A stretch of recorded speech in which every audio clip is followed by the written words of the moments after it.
ഉസ്താദുമാരെ, കലുഷ നിലങ്ങളിൽ പോരിനിറങ്ങിയ ധർമ്മസഖാക്കളെ, മറ്റു സ്നേഹം നിറഞ്ഞ മുഹിബ്ബീങ്ങളെ, സലാം അടക്കിക്കോളിൻ. അസ്സലാമു അലൈക്കും.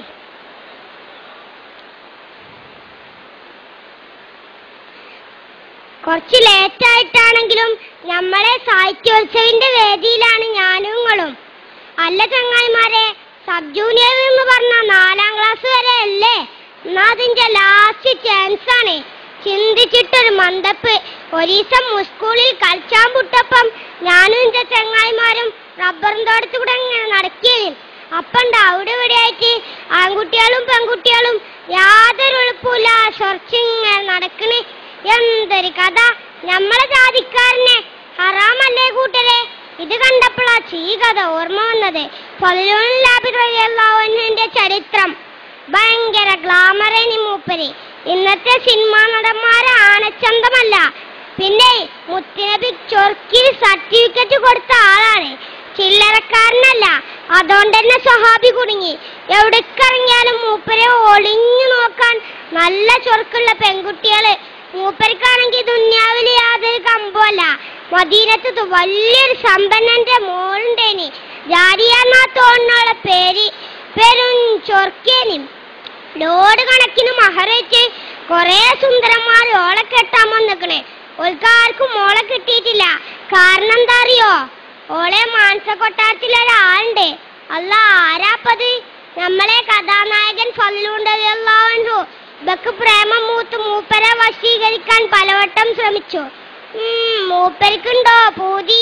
സുബൈക്ക് പള്ളിക്കൊക്കെ പോകുമ്പോ പോലും സ്വൈര്യം കൊടുക്കൂല. അങ്ങനെ ഇരിക്കുമ്പോഴാണ് ഹജ്ജ് സീസൺ എത്തുന്നത്.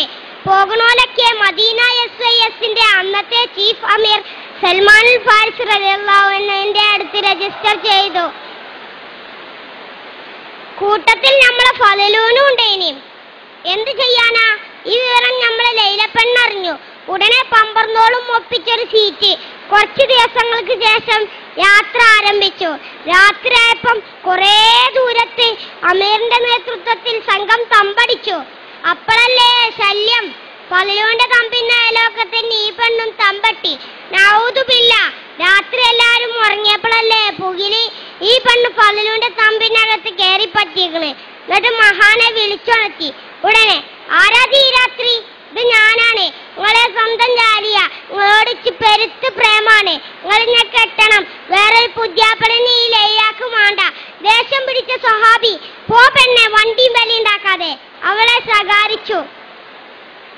ഫളിലുവിനെ വീഴ്ത്താൻ കഴിയൂലെന്ന് മനസ്സിലാക്കിയ ലൈല ദേഷ്യത്തോടെ പ്രതികരിച്ചു. അങ്ങനെയല്ലടാ, ഈ പെണ്ണ് നിന്നെ ഒരു പാഠം പഠിപ്പിക്കും. പിറ്റേന്ന് നേരം വെളുത്തപ്പോ റെയ്ഡാ അമീറിന്റെ നേതൃത്വത്തിൽ. അല്ലാ, എന്താ അറിയോ? ലൈലാന്റെ വജ്രമാല കളവ് പോയിക്കണോലോ. സംഘങ്ങളെ റെയ്ഡ് ചെയ്ത് ഇപ്പം എത്തിയിരിക്കുന്നത് ഫളിലുന്റെ തമ്പിൽ സൽമാൻ റളിയല്ലാഹു അൻഹു പറഞ്ഞു, നിങ്ങളെ ഞമ്മക്ക് സംശയമില്ല, എന്നാലും റെയ്ഡ് ചെയ്യണല്ലോ. നിങ്ങൾക്ക് കേൾക്കണോ കൂട്ടരെ? മാല കിട്ടി, മൂപ്പരെ പെട്ടീന്ന്.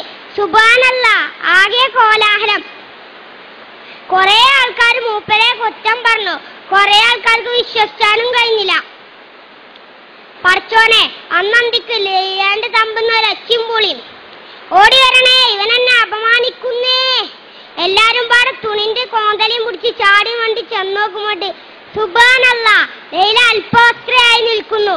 പരിസരത്ത് ഫളിലുള്ളാഹു. ജനം വാമായി പിടിച്ചു കെട്ടടായി കള്ളശേഖനെ. കണ്ടാ ഭയങ്കര സൂപ്യ. 2 മഹാകുറ്റങ്ങളായി ഇവൻ ചെയ്തു കൂട്ടിയെ.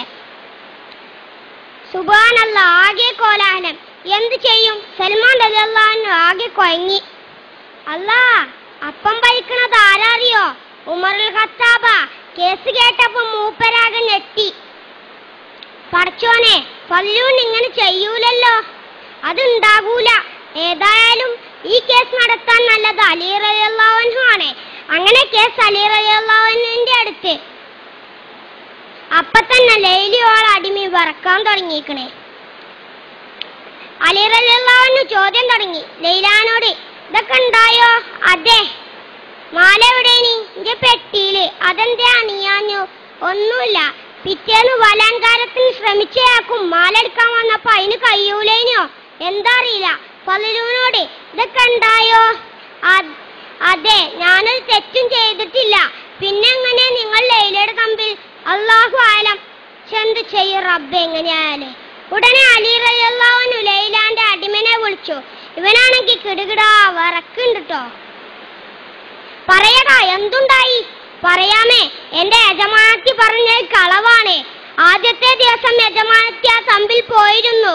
മാല കഴുത്തിൽ തന്നെയായിരുന്നു അണിഞ്ഞിരുന്നത്. രണ്ടാമത്തെ ദിവസം ഫലൂനെ ഒരു പൊടി തന്നു അതുകൊണ്ട് മയറ്റിക്കൊണ്ടുവരാൻ യജമാനത്തി എന്നോട് പറഞ്ഞു. ഞാനങ്ങനെ ചെയ്തു. ശേഷം എന്തോ മണപ്പിച്ചു. അപ്പോൾ സഹാബിക്ക് വെളിവ് കിട്ടിയ ശേഷം യജമാനത്തി ബഹളമുണ്ടാക്കി. പൊളിഞ്ഞില്ലേ, എല്ലാം പൊളിഞ്ഞില്ലേ. ലൈലാന്റെ കള്ളത്തരങ്ങൾ മുഴുവനും. അങ്ങനെ ലൈലക്കെതിരെ ശിക്ഷ വിധിച്ചു. സത്യമേ ഒടുക്കം ജയിച്ചുള്ളൂ. അതാണ് എപ്പോഴും സത്യസന്ധരാകാന്ന് പറയണേ. നോക്കിയും കൂട്ടരെ, നിങ്ങൾ ഈ സഹാബിന്റെ മനസ്സ് ഇത്രയും നല്ലൊരു സുന്ദരനെ കിട്ടിയിട്ടും അള്ളാഹ്ക്കും വേണ്ടി ഒഴിവാക്കിയത്. നമ്മളൊക്കെ ആണെങ്കിൽ ചാടി പൂണോളും. അള്ളാഹു അവരുടെ കൂടെ നമ്മെ സ്വർഗത്തിൽ ഒരുമിച്ച് കൂട്ടട്ടെ, ആമീൻ. നേരം കുറേയായി. കഥ പറഞ്ഞ് ഞാനും കൊയങ്ങി. കേട്ടങ്ങളും നിർത്താണേ. അടുത്തെല്ലാം നിങ്ങൾക്ക് കഥ അറിഞ്ഞുതരാൻ ഈ കുഞ്ഞാനുണ്ടാവൂല. അള്ളാഹു നമ്മെ നന്മയിലാക്കട്ടെ, ആമീൻ. അസ്സലാമു അലൈക്കും.